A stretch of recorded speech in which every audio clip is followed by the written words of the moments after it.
Alhamdulillah, wassalatu wassalamu ala. Bagaimana cara kita Anggap dunia ini tempat di mana Allah memberikan kita, akan memberikan kita segala macam karunia yang besar. Allah akan kasih berlipat-lipat dari apa yang kita banggakan. Tapi kalau kita melihat dengan kacamata kuda, kita lihat dunia kacamata hitam, kita melihat sisi negatif saja, maka kita juga akan menjumpai hal-hal yang jadi rubah persepsi dan yastabshiruna binikmatin minallah. Jadilah seorang mukmin yang sikapnya atau sifatnya itu sebagaimana dalam Al-Quran selalu optimis menatap masa depan. Ada yang lain?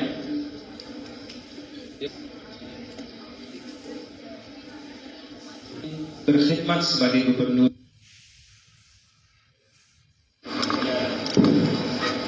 Bismillahirrahmanirrahim. Assalamualaikum warahmatullahi wabarakatuh.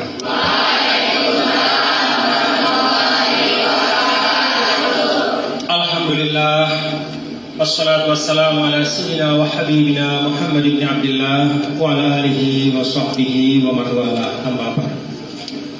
Yang saya muliakan dan sama-sama kita cintai, Rektor IAIN Pontianak Bapak Dr. Syarif beserta para pembantu rektor yang semuanya saya hormati, Bapak Dr. Fahrul Razi, Dekan Fakultas Ekonomi dan Bisnis Islam Institut Agama Islam Negeri Pontianak yang juga sama-sama kita banggakan, para dosen dan para pejabat struktural, bapak-bapak dan ibu-ibu yang semuanya juga saya hormati dan saya muliakan, serta adik-adikku semua, ya, para mahasiswa dan mahasiswi yang saya dan kita semua doakan sebagaimana orang tua kalian semua mendoakan, semoga mendapatkan ilmu yang barokah insyaallah. Alhamdulillah wa syukurillah, pada pagi hari ini saya syukur bisa hadir di tengah-tengah semua. Saya ingat bahwa kalau tidak salah 2 tahun yang lalu saya pernah juga hadir di ruang yang sama. Jadi di sini dan berjumpa, bersilaturahim, juga berdiskusi dengan adik-adik para mahasiswa dan mahasiswi. Saya ingat betul pada waktu ya, adik-adik semua saya nggak tahu apakah fakultasnya sama atau beda, ya, apakah yang sekarang hadir tahun yang 2 tahun yang lalu itu juga hadir. Tapi yang saya ingat bahwa pertemuan saya dengan mahasiswa-mahasiswi IAIN Pontianak ini diisi dengan diskusi yang sangat produktif. Jadi saya menyampaikan beberapa hal, lalu kemudian kita berdialog dan diskusi. Maka pada kesempatan ini saya juga ingin menyampaikan beberapa hal dan nanti lebih banyak kita diskusi sebagai bagian dari memperkaya wawasan kita, khususnya untuk adik-adik para mahasiswa-mahasiswi. Pertama, ya tentu saya berterima kasih Pak Rektor. Pak Rektor, ibu beliau dulu pernah datang ke Lombok ya, bersama dengan beberapa profesor silaturahim ke pendopo pada waktu saya masih berkhidmat sebagai gubernur Nusa Tenggara Barat. Sekarang saya jumpa lagi dengan beliau, kelihatannya Pak Rektor semakin muda ya. Jadi tadi kalau beliau mengatakan saya sebaya dengan Tuan Guru, tapi Tuan Guru lebih ganteng sedikit. Iya sedikit karena banyaknya itu di Pak Rektor. Jadi saya bersyukur ya. Dan ada hal yang menarik adik-adik semua ya. Pertama, biasanya hari Jumat itu sering kita persepsikan sebagai hari yang tidak terlalu produktif. Jadi di kantor-kantor itu kalau hari Jumat biasa diisi dengan olahraga atau kadang-kadang dinamakan imtak ya. Tapi imtak itu sebenarnya imtaknya cuma setengah jam ya. Selesai itu ya duduk-duduk saja.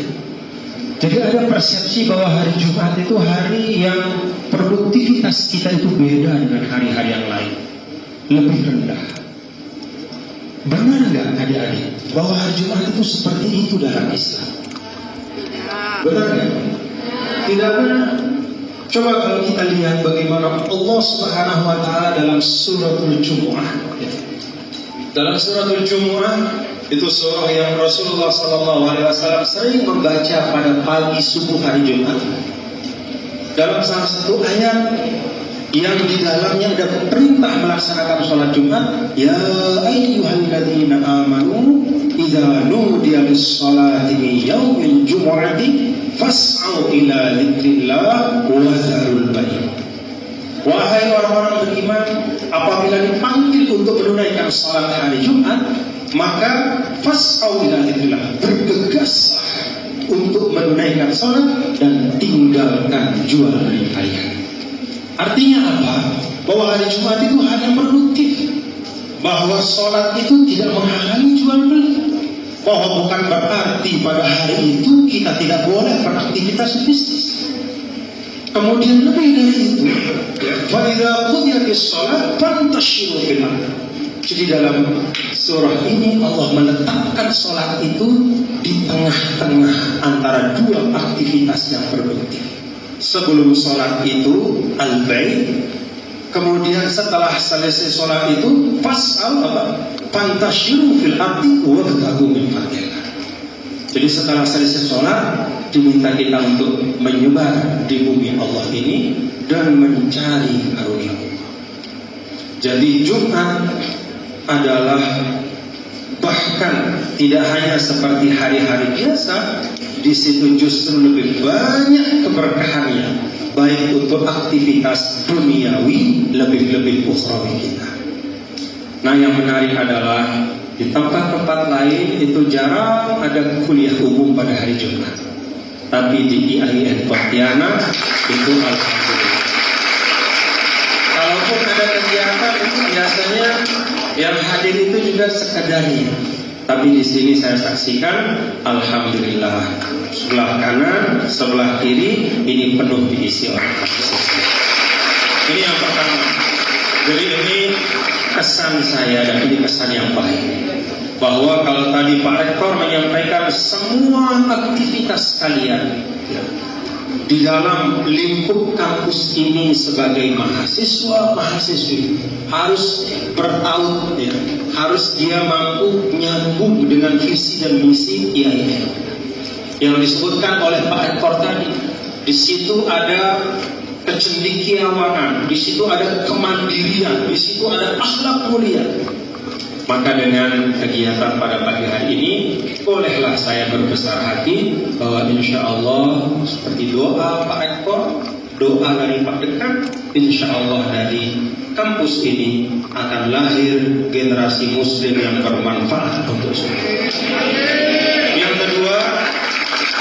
kedua, saya cukup sering diundang ke dalam kegiatan-kegiatan yang bernuansa ekonomi bisnis di kampus.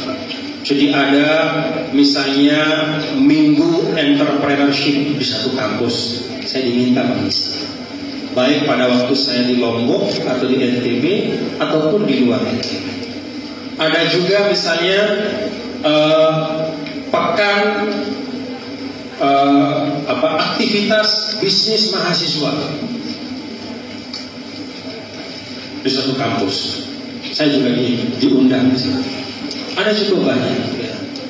Tapi saya ingin sampaikan di sini bahwa baru sekaranglah saya diundang ke dalam satu kegiatan yang dinamakan Festival Ekonomi Bisnis Islam di satu kampus Institut Agama Islam Negeri, yaitu di Pontianak.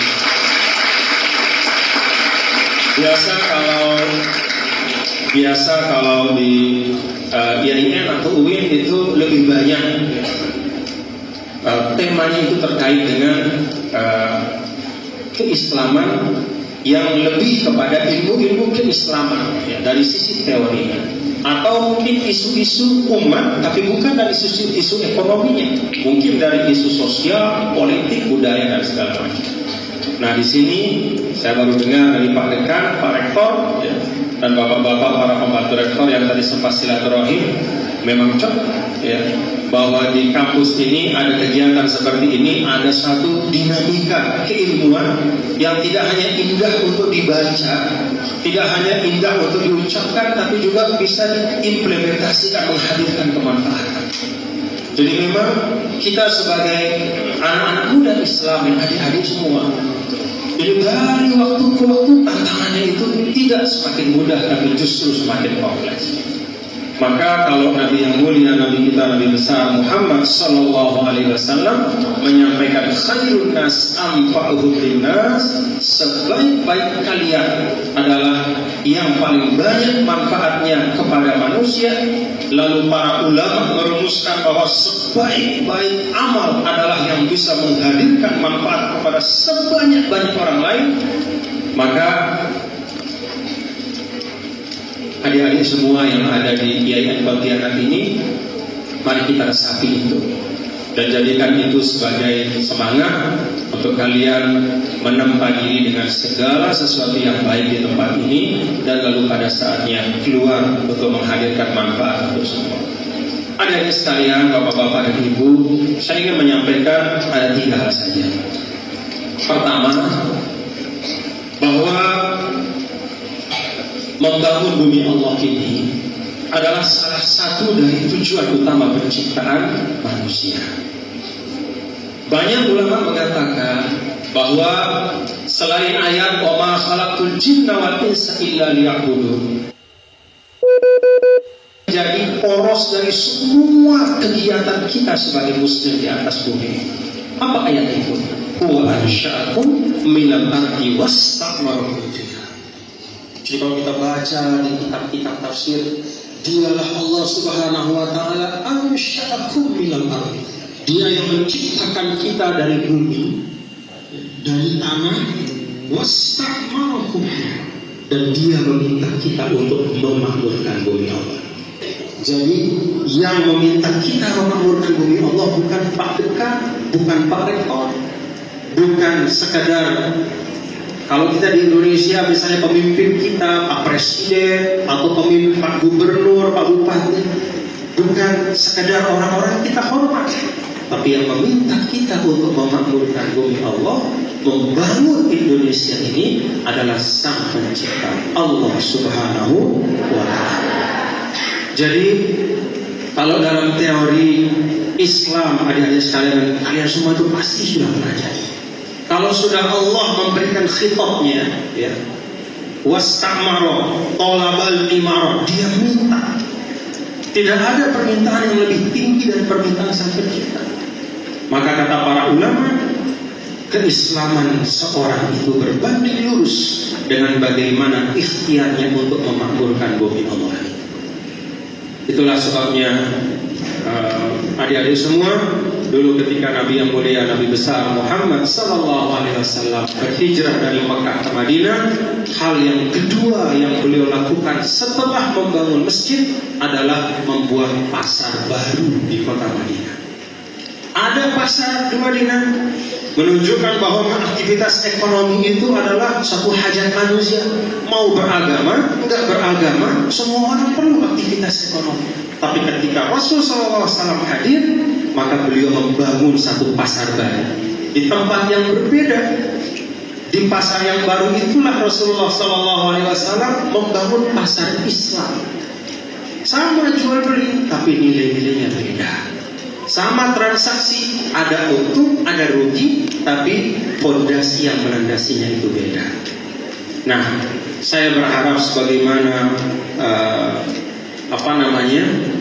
Pak Dekan tadi sampaikan, bahwa embrio ya, dari pasar Islam yang hebat di tanah Kalimantan ini, di Borneo ini, bahkan di Indonesia, bahkan di dunia, itu salah satunya tumbuh benih-benihnya di kampus ini. Insya Allah adik-adik semua menjadi, kalau bahasa Pak Rektor tadi, pelaku-pelaku dari pasar Islam. Apa yang mesti kita lakukan? Ya. Kalau kita bicara tentang pasar Islam itu, apa yang tergambar pada diri kita? Tadi Pak Rektor sampaikan, sekarang kita ini ada era disrupsi. Era disrupsi itu kalau sangat sederhana sekali, itu cirinya ada dua. Pertama, bahwa teknologi informasi, bahkan teknologi atau kecerdasan buatan artificial intelligence itu dominan. Jadi dalam era disrupsi ini itu warna teknologi itu dominan. Jadi banyak hal itu yang sebelumnya dilakukan dengan cara-cara yang biasa sekarang dilakukan dengan menggunakan perangkat teknologi yang sangat canggih. Itu satu. Yang kedua, kata orang, disrupsi itu cirinya apa? Hal-hal yang lama yang kita kenal itu banyak yang hancur dan digantikan dengan cara-cara yang baru. Kalau dulu misalnya adik-adik mau belanja, ya, zaman saya misalnya dulu masih di pondok pesantren atau masa pada waktu di Muallimin SMA. Kalau saya mau sesuatu itu saya minta uang, ya, lalu saya pergi ke toko, ke pusat perbelanjaan, lalu cari barang yang mau saya beli. Kalau sekarang kita tidak perlu keluar dari rumah. Jadi alat telekomunikasi kita ini menyiapkan bagi kita demikian banyak alternatif dan opsi dari apa yang kita inginkan. Jadi cara lama itu berganti dengan cara baru. Nah, saya ingin mengajak adik-adik semua merenungkan dua hal ini. Kalau saya tanya ya, pertama teknologi informasi, internet, website, ya, kemudian smartphone, ya, satu. Kemudian yang kedua, cara-cara lama. Toko yang dulu besar di mall sekarang sudah diganti dengan satu website. Ada di Instagram, ada website khusus, ada di Facebook. Dua hal ini saya tanya adik-adik semua, apakah dua hal ini berkaitan dengan nilai atau dengan cara? Dan saya tanya, berkaitan dengan nilai atau dengan cara? Kalau kita renungkan ternyata disrupsi itu lebih banyak terkait dengan cara-cara dan teknik kita bermuamalah pada masa sekarang.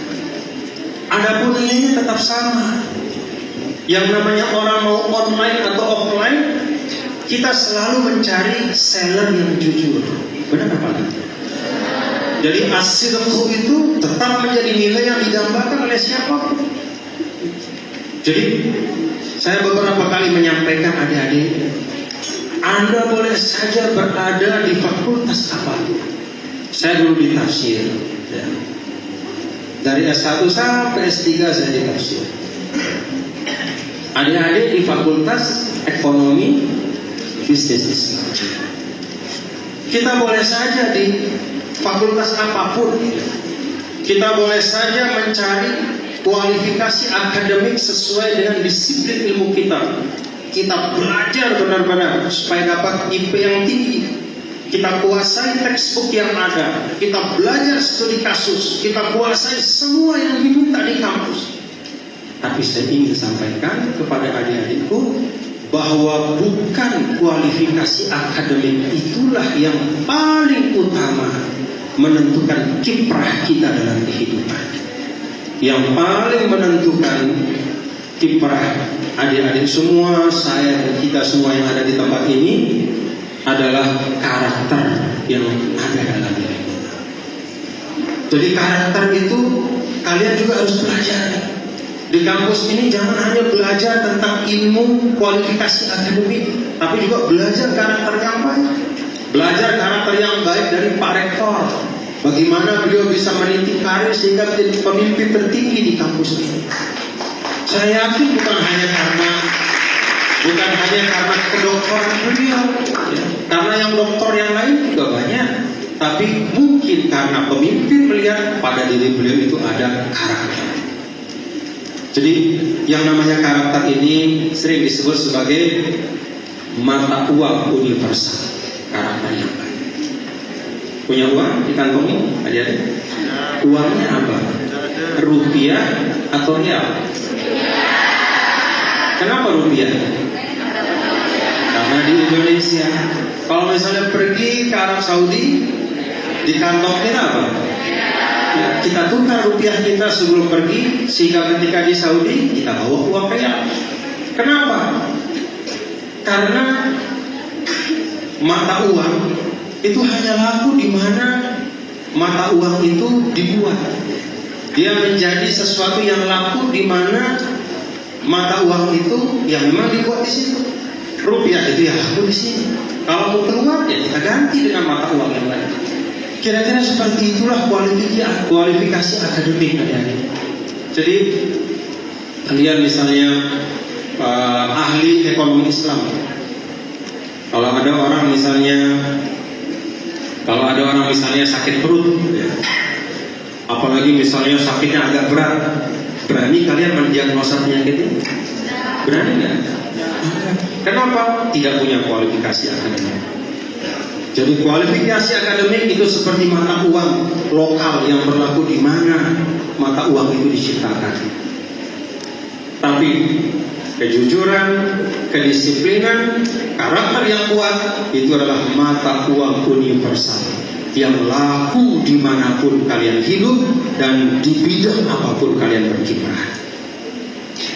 Maka kalau kita bicara tentang pasar Islam, selain menguasai kemampuan akademik yang diperlukan, teori-teori ekonomi, praktik-praktik yang ada pada masa Rasul yang dijelaskan oleh para ulama atau praktik-praktik baru yang terus-menerus berkembang, saya pesan jangan lupa di samping itu kalian belajar untuk menjadi orang-orang yang punya karakter baik.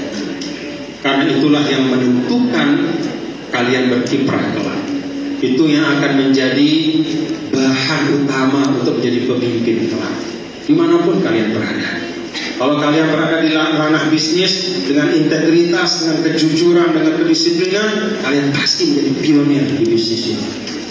Coba kalian baca, kalau kita misalnya dalam sejarah Islam ada pedagang-pedagang hebat, Sayyidina Abdurrahman ibn Auf, dulu yang pertama Sayyidina Abu Bakar As-Siddiq.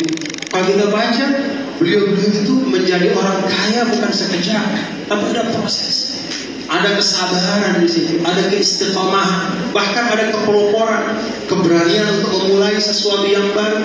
Abdurrahman ibn Auf ketika pergi ke Madinah ditawari oleh saudaranya orang Ansor, mau nggak saya kasih ini? Kata Sayyidina Abdurrahman, enggak, saya cuma perlu tunjukkan kepada saya mana lokasi pasar. Saya pergi ke pasar dan kemudian dia berdagang di situ.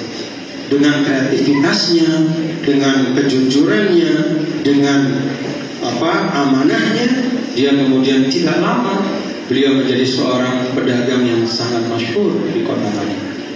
Jadi saya berharap ini penting adik-adik semua belajar karakter yang baik. Yang kedua, tadi kita dengar Qori membaca kisah tentang Nabi Harun dan Nabi Musa. Apa kata Nabi Musa? Wa yadiqu sadri wa la yanqaliqu lisani fa arsik ila Harun. Permintaan Nabi Musa kepada Allah itu menarik. Jadi Nabi Musa itu kita tahu orang yang paling alim, paling hebat. Tapi apa yang beliau katakan kepada Allah? Yang beliau minta ketika ditugaskan oleh Allah untuk berdakwah. Kata Nabi Musa, wa yadiqu sadri. Saya ini orang yang cepat ngambil hati. Ya, kalau bahasa kita apa ngambil hati itu? Saya itu orang yang baper. Jadi cepat emosi, cepat emosi bahasa Pontianaknya. Pokoknya bawa perasaan. Jadi orang yang punya sensitif, ya hatinya itu sensitif, cepat terpengaruh dengan kalau melihat sesuatu emosinya cepat. Maka kata Nabi Musa, wala yanqaliqu lisani, ya Allah saya ini orangnya baper, dikit-dikit bawa ke hati. Wala yanqaliqu lisani, lidah saya juga enggak fasih. Jadi konon beliau itu agak cadel. Konon beliau itu kalau bahasa Lombok itu potal itu susah mengucap L. Kalau ulama yang lain mengatakan konon pokoknya agak berat, nggak terlalu fasih. Jadi mengucap huruf itu agak-agak suka nggak terang gitu. Wala yabid. Jadi dalam ayat yang lain Nabi Musa itu diejek, dia itu orang nggak fasih kalau ngomong. Nabi Musa sadar dan tidak menutupi kekurangannya. Maka ketika beliau diminta berdakwah, apa yang beliau minta kepada Allah? Fa'arsil ila Harun. Ya Allah, saya ini orangnya baperan, nggak lincah saya kalau bicara, nggak fasih, maka saya minta dibantu oleh saudara saya Nabi Harun. Orangnya lebih tenang dan kalau dia berbicara itu lebih fasih dalam pengucapan. Itu Nabi Musa alaihissalam. Apa yang bisa kita ambil dari ayat yang kita simak tadi? Semangat untuk kolaborasi. Ini menjadi penting. Tidak ada siapapun, sehebat apapun dia, bisa sendirian melaksanakan sesuatu yang besar. Tidak ada. Bisa kalian ada kalau cuma ada bapaknya? Hah? Walaupun seganteng apapun bapakmu, bisa kalian hadir hanya dengan ibu saja, secantik apapun ibu kalian. Jadi kita pun, adik-adik semua, para mahasiswa-mahasiswi, kita hadir di dunia ini juga adalah hasil dari amal jama'i, satu kolaborasi yang baik yang menghasilkan kita.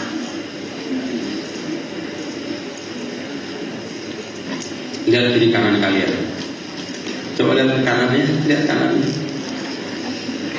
Di sebelah kanannya namanya siapa tuh di sebelah kanannya? Nih, siapa namanya? Dek? Siapa? Rosid. Di sebelahnya siapa namanya? Sebelah kanan. Enggak, Rosidnya saya tanya. Rosid di sebelah kanan siapa? Siapa? Siapa? Rizik. Oh, Rizik. Sebelah kirinya siapa? Rosid? Siapa? Rito. Rosid kenal kiri kanannya. Dia tahu sebelah kanannya namanya Rizik, sebelah kirinya namanya Rito. Ini siapa namanya? Desi. Sebelah kananmu siapa? Mimi. Sebelah kiri? Aziza. Desi juga tahu sebelah kanannya Mimi, sebelah kirinya Aziza. Itu awal dari kolaborasi, mengenal lingkungan kalian. Jadi Islam itu mengajarkan kita untuk berani mengenal siapa yang ada di sekitar kita. Maka Rasulullah SAW apa kata beliau? Al-mu'min alladhi yukhalitun nas wa yasbiru ala adhahu khairun minal mu'min alladhi la yukhalitun nas wa la yasbiru ala. Seorang mukmin yang yukhalitun nas, yang kenal, seperti halnya Rosid kenal sebelah kanannya Rizik, sebelah kirinya Ridho. Sebagaimana Desi yang kenal sebelah kanannya Mimi, sebelah kirinya Aziza.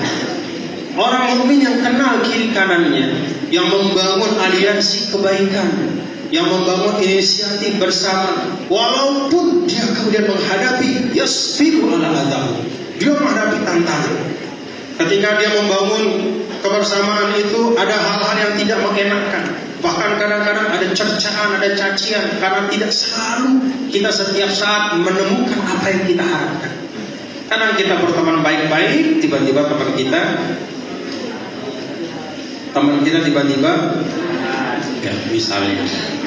Tapi kata Rasul, orang yang punya keberanian dan kemauan untuk terus membangun aliansi yang baik itu dengan penuh kesabaran, dia kenal lingkungannya, dia membangun persahabatan, dia membangun jejaring kebaikan, khairun. Itu orang mukmin yang jauh lebih baik dibanding orang yang berada dalam kesendirian. Jadi ini yang kedua, adik-adik, ya, bahwa bangunlah kolaborasi dengan. Bangun kolaborasi itu bentuknya kayak apa? Coba sebelah hadap kanan, coba, nah, hadap kanan, semuanya hadap kanan. Bukan badannya, bukan kepalanya, badannya juga hadap kanan, badannya. Nah, yang perempuan juga.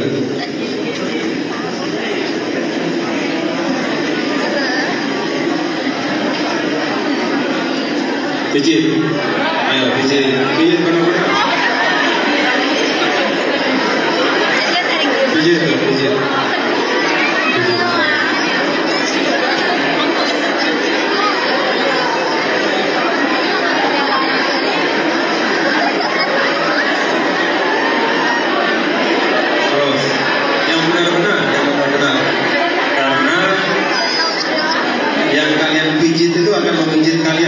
di sini. Jadi kalau kalian mijitnya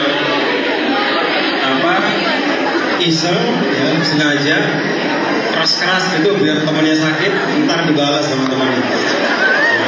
Beri yang terbaik, beri yang terbaik.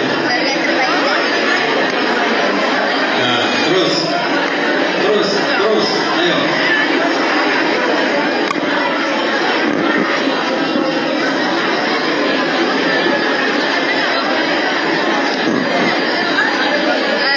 Pundaknya, gayanya terserah mau pijit itu remes-remes atau pukul-pukul terserah. Udah nah? Nah, sekarang balik hadap kiri.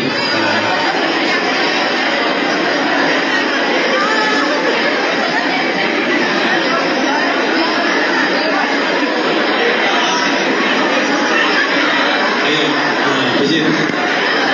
Sekarang kesempatan untuk balas yang tadi pijit.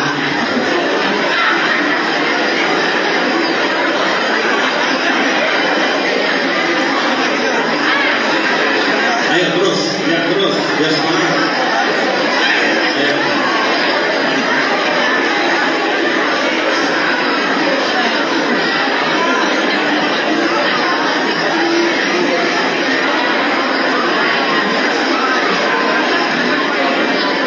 Nah, sudah cukup ya. Hari Jumat soalnya. Kalau nggak hari Jumat, biar pijitnya sampai jam 1 siang. Hari Jumat. Nah, adik-adik semua ya, adik-adik semua. Itu hal yang terakhir yang saya sampaikan, bahwa hidup itu adalah al-akhdhu wal athar. Hidup itu adalah keterhubungan. Hidup itu adalah memberi dan menerima. Maka kalau baca Al-Quran ya, wa tawasaw, apa arti wa tawasaw? Saling wa tawasaw. Akhir dari surah Ali Imran, ya ayyuhalladzina amanu sabiru wasabiru warabitu. Dalam kata wasabiru warabitu itu, kata para ulama, dalam artinya itu salah satu maknanya saling menyabarkan, saling mengokohkan. Jadi hidup itu adalah tentang memberi dan menerima. Maka ucapan dari orang tua kita yang kemudian jadi bahasa Indonesia, kalau kita terima sesuatu itu kita ngomong apa? Itulah hidup. Itulah hidup adik-adik. Hidup itu terima kasih. Anda menerima dan Anda kasih orang.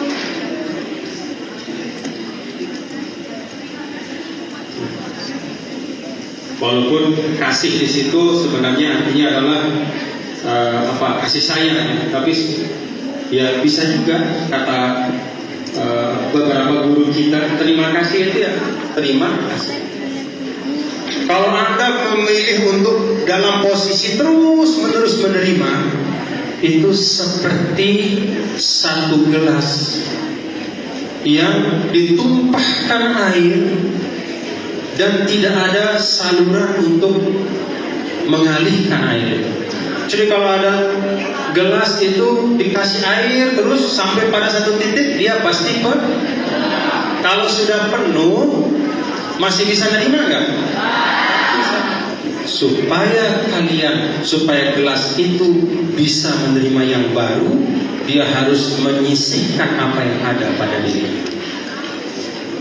Itulah kehidupan. Dan itulah yang dulu dicontohkan oleh Nabi yang mulia, Nabi kita, Nabi besar Muhammad Sallallahu Alaihi Wasallam. Dalam semua muamalah beliau dengan para sahabat itu ada take and give, ada al-akhdhu wal athar, ada proses dua arah. Rasulullah Sallallahu Alaihi Wasallam itu tidak pernah memposisikan dirinya sebagai penguasa, tapi dia selalu memposisikan diri sebagai pemimpin. Rasulullah Sallallahu Alaihi Wasallam tidak pernah mengajarkan orang untuk sekedar berkata dan berucap yang baik, tetapi meminta kita untuk meneladankan ucapan baik itu dengan satu perbuatan, ibda binafsika. Jadi